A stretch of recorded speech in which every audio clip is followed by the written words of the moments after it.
और मैंने बता दिया कि बीएड अभ्यर्थी भी भाग ले सकते हैं क्योंकि ये उनका अधिकार सुरक्षित हो चुका था, लेकिन उनका परीक्षा फल प्रभावित होगा उनके खुद अपने लीगल रिपोर्ट्स को देखते हुए कि वो क्या पुनर्विचार याचिका दायर करते हैं या नहीं करते हैं, या एनसीटी या राज्य सरकार क्या निर्णय लेती है। और जैसा मैंने अभी बताया कि ये निर्णय कि वो पात्र हैं या नहीं पात्र हैं, ये हम डॉक्यूमेंट वेरिफिकेशन के समय करते हैं। उसके पहले हम मान के चलते हैं कि जो भी उन्होंने दावा किया है वो सही है, और हम उसके हिसाब से अपना मेरिट लिस्ट बनाते हैं। लेकिन रिज़ल्ट हम स्वाभाविक है, रिज़ल्ट हम तभी डिक्लेयर करेंगे जब वो पात्र होंगे। अगर वो पात्र नहीं होंगे तो हम उनका रिज़ल्ट डिक्लेयर नहीं करेंगे, और वैसी स्थिति में उनका एक चांस व्यतीत नहीं माना जाएगा। ये तीखी टिप्पणी है कि जब आपके पास में वहाँ पर पर्याप्त संख्या में अभ्यर्थी मौजूद थे डिप्लोमाधारी, तब फिर ये ब्रिज कोर्स करके बीएड को शामिल करने का क्या औचित्य है। अगर हम यही कहें कि हमारे पास जब पर्याप्त संख्या में डिप्लोमाधारी अभ्यर्थी उपलब्ध हैं तो परीक्षा को स्थगित करने का क्या औचित्य है। तब तो क्या हम ये एक मेरा क्या ये माननीय न्यायालय का मानना नहीं माना जाएगा कि हम जानबूझ करके, जबकि माननीय सर्वोच्च न्यायालय ने कह दिया साफ साफ कि आपके बीएड अभ्यर्थी नहीं एलिजिबल हैं इसके लिए, तब उनके लिए आपकी प्रतीक्षा रहते हुए आपने डिप्लोमाधारी के अधिकार का क्यों हनन किया। इसलिए हम डिप्लोमाधारी के अधिकार का हनन नहीं करेंगे, माननीय सर्वोच्च न्यायालय के अवमानना का भागी नहीं बनेंगे। माननीय सर्वोच्च न्यायालय ने जिस तीखी टिप्पणी को अपना आधार बनाया है, हम उसी तीखी टिप्पणी के आलोक में ये कहेंगे कि हम परीक्षा को नहीं टालेंगे। हम डिप्लोमाधारी हमारे पास पर्याप्त संख्या में हैं। 3,80,000 से ज़्यादा हमारे डिप्लोमाधारी प्राथमिक शिक्षक के लिए अभ्यर्थी हैं। कई ऐसे बीएड वाले भी हैं जो कि डिप्लोमा भी प्राप्त किए होंगे, लेकिन उन्होंने शायद अपना बीएड ही लिखा होगा। हमारी वैकेंसी से रिक्ति से 5 गुना ज़्यादा अभ्यर्थी मौजूद हैं। हम कभी भी इसको इग्नोर नहीं कर सकते हैं, इस तथ्य को, खास करके माननीय सर्वोच्च न्यायालय के इस तीखी टिप्पणी के आलोक में, और हम इसको परीक्षा को कोई पोस्टपोन नहीं करेंगे। तो ये तो बहुत स्पष्ट बात हो गई, और मैंने बता दिया कि बीएड अभ्यर्थी भी भाग ले सकते हैं क्योंकि ये उनका अधिकार सुरक्षित हो चुका था, लेकिन उनका परीक्षा फल प्रभावित होगा उनके खुद अपने लीगल रिपोर्ट्स को देखते हुए कि वो क्या पुनर्विचार याचिका दायर करते हैं या नहीं करते हैं, या एनसीटी या राज्य सरकार क्या निर्णय लेती है। और जैसा मैंने अभी बताया कि ये निर्णय कि वो पात्र हैं या नहीं पात्र हैं, ये हम डॉक्यूमेंट वेरिफिकेशन के समय करते हैं। उसके पहले हम मान के चलते हैं कि जो भी उन्होंने दावा किया है वो सही है, और हम उसके हिसाब से अपना मेरिट लिस्ट बनाते हैं। लेकिन रिज़ल्ट हम स्वाभाविक है, रिज़ल्ट हम तभी डिक्लेयर करेंगे जब वो पात्र होंगे। अगर वो पात्र नहीं होंगे तो हम उनका रिज़ल्ट डिक्लेयर नहीं करेंगे, और वैसी स्थिति में उनका एक चांस व्यतीत नहीं माना जाएगा। क्योंकि एक ये भी संशय था लोगों के मन में कि अगर हम एग्ज़ाम दे देते हैं और मेरा एक चांस बेकार चला जाएगा, आप मेरा रिज़ल्ट नहीं देंगे। जब हम रिज़ल्ट ही नहीं देंगे तो हम उनका एक चांस भी नहीं मानेंगे। लेकिन ये तब की स्थिति में है जबकि उनको कोई संशय रहता है, जैसे मुझे भी अभी संशय है कि पात्र हैं कि नहीं हैं, या क्या वो लीगल रिकोर्स लेते हैं। लेकिन अगर ये क्लियर अगर हो जाता है और उसके बावजूद जानते बूझते अगर वो अपीयर होते हैं, तब उसको हम उनके चांस को व्यतीत मानेंगे। जैसे कि हम लोगों ने अपीयरिंग कैंडिडेट्स के लिए, जैसे सीटेट अपीयरिंग कैंडिडेट्स के लिए या बीएड अपीयरिंग कैंडिडेट्स के लिए कोई भी परीक्षा में जो हम अनुमति दे रहे हैं, तो भली भांति जानते हैं कि वो अपना एक चांस को एग्जॉस्ट कर रहे हैं, चाहे वो सीटेट क्वालिफाई करते हैं या नहीं करते हैं, वो अपने एक चांस को व्यतीत करते हैं, क्योंकि भली भांति वो जानते बूझते वो अपीयर हो रहे हैं। इसलिए उनका चांस व्यतीत माना जाएगा। लेकिन इस पर्टिकुलर मामले में, बीएड के मामले में अगर संशय बना रहता है और अगर हम उनका परीक्षा फल नहीं घोषित करते हैं, रोक के रखते हैं, तो उनका चांस भी व्यतीत नहीं माना जाएगा और उनका 3 चांस, हर परीक्षा के लिए 3 चांस सुरक्षित रहेगा। ये तो अब मैंने जो बता दिया, जो आए दिन लोग तरह तरह के अटकलबाजी लगाते हैं और एक तरह से जो अभ्यर्थियों के शुभचिंतक हैं वो बेसिकली रक्षा में हत्या कर रहे हैं, क्योंकि जो उनका मन अगर विचलित है तो परीक्षा में कैसे पढ़ेंगे?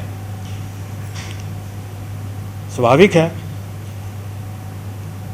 आए दिन हम लोगों के पास में यह भी एक अनुरोध आते रहा है कि भाई ये पहली बार ये परीक्षा हो रही है, इसके क्वेश्चन के पैटर्न, इसके स्टैंडर्ड्स, इन सब चीज़ों का कोई पूर्वोदाहरण नहीं उपलब्ध है,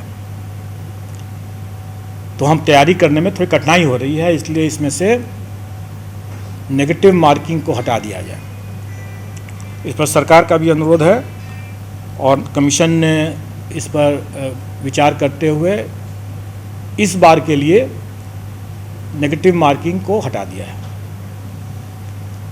तो जो चूँकि हमारे क्वेश्चन पेपर्स पहले से मुद्रित हो चुके हैं, उसमें लिखा हुआ होगा कि नेगेटिव मार्किंग भी है, लेकिन अभी तक हम लोगों ने, चूँकि इसी ऊहापोह की स्थिति बनी हुई थी हमारे यहाँ भी कि इसमें नेगेटिव मार्किंग रखा जाए कि नहीं रखा जाए, इसलिए हमने अभी तक बताया भी नहीं था कि कितना नेगेटिव मार्किंग होगा।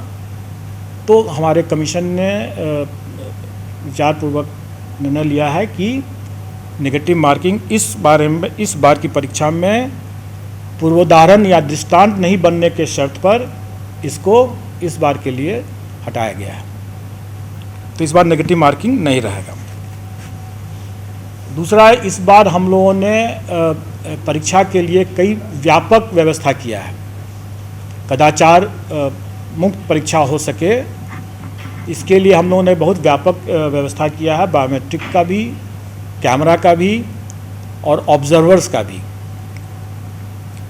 आप सब लोग अवगत हैं कि 1 घंटा पहले परीक्षा कक्ष में प्रवेश बंद हो जाएगा। बहुत बार लोग इसको कंफ्यूज कर जाते हैं, लोग ये बोलते हैं कि 1 घंटा पहले सेंटर में पहुंचना है। नहीं, 1 घंटा पहले अगर आप सेंटर में पहुंचेंगे तो आप प्रवेश नहीं कर पाएंगे। आपको 1 घंटा से अधिक, मतलब कि 2.5 घंटा से लेकर के 1 घंटा पहले तक में आपको प्रवेश मिल सकता है। आपको उसी के हिसाब से वहाँ पहुँच जाना है और 1 घंटा पहले बंद हो जाएगा प्रवेश। और इस बार कैमरा भी लगा रहेगा, गेट पर भी, कक्ष में भी। तो इसलिए इसका कोई उल्लंघन न करे, ये सब कैमरा के नज़र में रहेगा। हम लोगों ने अपनी पुरानी व्यवस्था के हिसाब से अनसील करना, मतलब कि क्वेश्चन पत्र का जो बॉक्स है वो सीधे पहुंचेगा परीक्षा कक्ष में और अभ्यर्थियों के समक्ष खुलेगा। लेकिन स्वाभाविक है कि वो बॉक्स जो होगा वो एक ही कक्ष में पहुंच पाएगा और वहाँ से उसके अंदर से सील पैकेट निकलेगा और फिर वो अलग अलग कक्षों में जाएगा। लेकिन जो पहला कक्ष में बॉक्स पहुंचेगा, सेंटर सुपरिटेंडेंट के चैम्बर में बॉक्स नहीं जाएगा, सीधे परीक्षा कक्ष में जाएगा और सीधे वहीं पर अनसील्ड होगा। और मैं इस बार बता दूं कि सील किस तरह से होगा ताकि अभ्यर्थी भी जाने, और फिर उसके बाद जब परीक्षा समाप्त होने के बाद अभ्यर्थियों के समक्ष लिफाफे में वो सील्ड होगा और वापस फिर उस बक्से में भी सील्ड होगा। और ये अभ्यर्थियों की जवाबदेही रहेगी कि वो अपने समक्ष सील्ड होकर के जब अंदर चला जाए उसके बाद ही वो परीक्षा कक्ष छोड़ें, क्योंकि बाद में अगर वो कहते हैं कि मेरा OMR शीट गायब हो गया तो उसको हम लोग अनुपस्थित मानेंगे या मानेंगे कि वो अपने ज़बरदस्ती वो अपने जेब में रख के लेके चला गया और वो कदाचार माना जाएगा। इसलिए उनका ये फ़र्ज़ है कि वो अपने सामने, उनको ये सुविधा दी जा रही है, वो अपने सामने सील करवा लें लिफाफा में।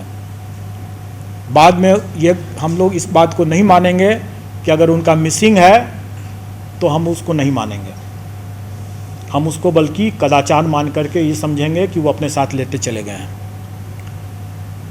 अब देखिए, सील करने का भी एक तरीका है जो कि मैं इस बार बता रहा हूँ, क्योंकि प्रायः लोगों को ये कह सकते हैं कि भाई हमारे सामने तो सील किया, मेरे जाने के बाद फिर से अनसील करके, मतलब कुछ भी बोल सकते तो हैं ही, हो तो सकता ही है। हम लोग भी जैसे जैसे काम करते हैं तो वैसे वैसे हम लोग भी थोड़ा स्मार्ट होते जाते हैं, हम लोग भी सीखते हैं आप लोग से भी। तो सील जो होगा वो इस बार जो बॉक्सेस जो जाएंगे वो प्लास्टिक के, एयरपोर्ट पर जो आप लोग देखते होंगे प्लास्टिक में से रैप रहता है वो रहेगा, लॉक भी सील रहेगा, और वो सब वहीं खुलेगा अभ्यर्थियों के समक्ष। रिटर्न जब होगा, मतलब जो एग्जामिनेशन ख़त्म होने के बाद, वो बॉक्स में जब वापस लिफाफा सील होकर चला जाएगा तो बॉक्स के ताला लगाया जाएगा, ताला को भी सील किया जाएगा। और सील करने का इस बार विशेष तरीका है, उसको एक जैकेट पहनाया जाएगा और वो जैकेट हम लोग देंगे। अभी क्या होता था कि सेंटर में सेंटर सुपरिटेंडेंट अपना सील लगाते थे, स्वाभाविक अपना सील लगाते थे, तो फिर आपके पीठ पीछे वो अपना सील खोल करके फिर से सील कर सकते हैं, करने कुछ भी कर सकते हैं, करते हो चाहे न करते हो अलग बात है, करने के लिए कर ही सकते हैं। तो उसको भी, उस पॉइंट को भी सील, हम लोग सोचे कि इसको भी, इसमें भी सुधार कर लें और हम लोग अपना सील दे रहे हैं। अपना सील जो हमारा है वो एक जैकेट है, एक लिफाफा है, टैम्पर एविडेंट लिफाफा है, जो कि उस लॉक पर पहना दिया जाएगा। और पहना करके जब उसको सील कर दिया जाएगा तो उसके बाद वो बिना फाड़े वो निकल नहीं सकता है, खुल नहीं सकता है। और चूंकि वो सील हम लोग सीमित संख्या में देंगे, जितने लॉक्स हैं उतने ही देंगे, इसलिए बाद में उसको अनसील करके फिर से सील करने की कोई गुंजाइश नहीं है। कैमरा लगा रहेगा हर एक परीक्षा कक्ष में और कंट्रोल रूम में भी। यह कंट्रोल रूम सेंटर पर भी रहेगा, डिस्ट्रिक्ट में भी रहेगा, और यहाँ कमीशन के यहाँ पर बगल वाले कमरे में वहाँ पर भी रहेगा। और उसको हमारे प्रॉक्टर्स उसको चेक करेंगे, पर्याप्त संख्या में प्रॉक्टर्स रहेंगे डिस्ट्रिक्ट लेवल पर भी, यहाँ पर भी। और फिर हम लोग इसका एक और कंट्रोल रूम जो वेंडर बनाएंगे वो अपने दिल्ली में भी रखेंगे इसको, ताकि वहाँ पर भी बड़े पैमाने पर इसकी सभी वीडियो फुटेज को जो देखेंगे, और देख करके अगर कहीं पर भी अगर कोई अनटूवर्ड्स अगर हो रहा है, कदाचार हो रहा है, तो उसकी चिन्हित करके तुरंत उसकी सूचना देंगे, उस पर कार्रवाई की जाएगी। हम लोग का यह भी प्रयास है कि जो हमारा कंट्रोल रूम यहाँ का है उसका लाइव वीडियो फुटेज जो है हम लोग स्ट्रीम करने का कोशिश करेंगे, ताकि आप लोग घर बैठे भी आप लोग चाहें तो देख सकते हैं। वैसे मीडिया के लोग यहाँ पर कंट्रोल रूम में आकर के अगर देखना चाहें तो वो उस परीक्षा के दिन भी यहाँ पर आकर के देख सकते हैं कि कंट्रोल रूम में कैसे क्या चीज़ चल रहा है यहाँ पर। और इसी तरह से डिस्ट्रिक्ट लेवल पर भी रहेगा। स्वाभाविक है कि सेंटर में यह सुविधा नहीं दी जाएगी, क्योंकि सेंटर में हम मीडिया कर्मी को प्रवेश की अनुमति नहीं रहेगी।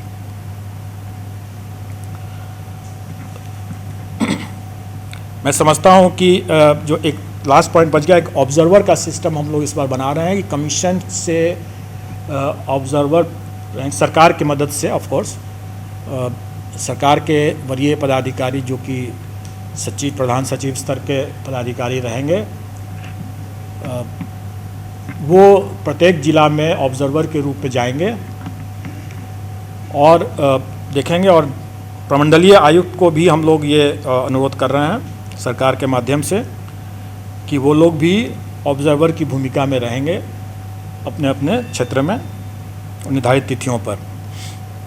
तो मैं समझता हूँ कि मैंने परीक्षा के संचालन के जो मुख्य बिंदु हैं वो आप सब लोगों को बता दिया। इस बार एक और है कि बायोमेट्रिक का जो मैंने बताया कि विशेष ध्यान रखा जाएगा। तो एडमिट कार्ड की वैलिडिटी, अभ्यर्थियों की वैलिडिटी, इम्पर्सनेशन, इन सबों का बड़ा ख्याल रखा गया है। तो हमारा बायोमेट्रिक का भी, ये एडमिट कार्ड का भी हम QR कोड की स्कैनिंग करेंगे और अपने डेटाबेस से मिलान करेंगे और रियल टाइम में यह मिलान हो जाएगा। दूसरा कि कैंडिडेट्स का फिंगरप्रिंट्स एंड फेशियल रिकॉग्निशन भी लिया जाएगा, ताकि कोई इम्पर्सनेशन का मामला न हो। अगर हमारे डेटाबेस से मिसमैच करेगा तो वो भी हम लोग उसको रियल टाइम में पकड़ सकते हैं। ये रिकॉर्ड के रूप में भी रहेगा। और हम लोग अलग से भी ये व्यवस्था कर चुके हैं कि अब जब कोई अभ्यर्थी सक्सेसफुल होने के बाद जब नौकरी के लिए जाते हैं तो उसका डॉसियर जो होता है, डॉसियर अभी तक हम लोग हार्ड कॉपी में भेजते थे, अब हम लोग सॉफ्ट कॉपी में भेजना शुरू कर चुके हैं, जिसमें हम लोग सॉफ्ट कॉपी में उसके डॉक्यूमेंट्स के साथ साथ उसका जो बायोमेट्रिक डिटेल्स हमारे पास है वो भी हम भेजेंगे। तो अब अभ्यर्थी नौकरी पाने के बाद भी वो उस बायोमेट्रिक के दायरे में रहेंगे, और अगर नौकरी पा लिए राम कुमार बन करके और श्याम कुमार बन करके वास्तव में फिर नौकरी कर रहे हैं, तो वो भी किसी भी समय में वो चिन्हित हो जाएगा, क्योंकि बायोमेट्रिक हमारे पास और उनके पास भी रहेगा, और बायोमेट्रिक अटेंडेंस से उसकी वेरीफाई हो जाएगा वो। इसलिए मेरा अनुरोध है कि जितना मेहनत आप बायोमेट्रिक सिस्टम को तोड़ने में लगाएंगे, शायद न तोड़ पाएँ, उससे बेहतर है कि उतना समय अपने पठन पाठन पर ध्यान रखें, अच्छे से परीक्षा दें, और अच्छा से कदाचार मुक्त परीक्षा रहेगा तो आपको सही तरीके से रिजल्ट भी मिलेगा, सही समय पर भी मिलेगा, और सबका उसमें कल्याण होगा।